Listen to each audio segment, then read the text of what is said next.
Hi, I'm Dr. Alain Mavon. And I'm Rachael Payne, and today we're going to be talking about our incredible range, NovAge Skinrelief, which deals with sensitive skin and anti-aging.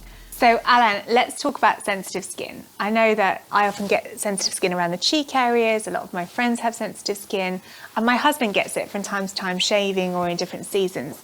So is it a common problem? Well, Rachel, did you know that actually 1 in 2 people globally perceive themselves to have sensitive skin? Wow, 1 in 2 is really high. Yes, some people have inherently sensitive skin, but for most of people it's something that happens time to time. Skin dryness, tightness, redness, itching, stinging, burning are all common signs of skin sensitivity. I can totally relate to that. You can probably see I'm very heavily pregnant, so I'm finding that tightness, that dryness, my skin not playing ball day to day. So why does it happen? So skin sensitivity is a sign that the skin barrier is compromised in some way. And the skin barrier is designed to keep moisture in and unwanted substance out. Things like over-cleansing, cosmetic ingredient, pollution, extreme temperature, hormonal imbalance and stress are just few examples of triggers which can compromise skin barrier and result into skin sensitivities.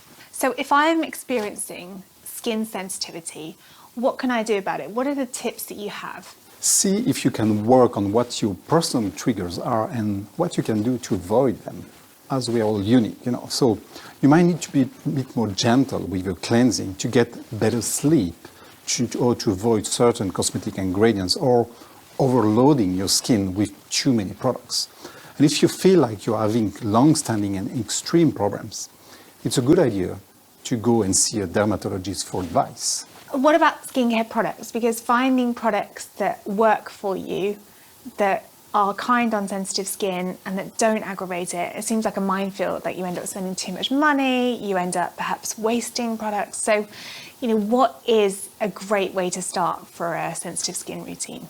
Definitely choose a skincare routine which is especially designed for sensitive skin, like NovAge Skinrelief. And here it is. And what I love about this range is that it's edited, it works together, it's really simple, but it's going to do the job. So I'm so excited to learn more.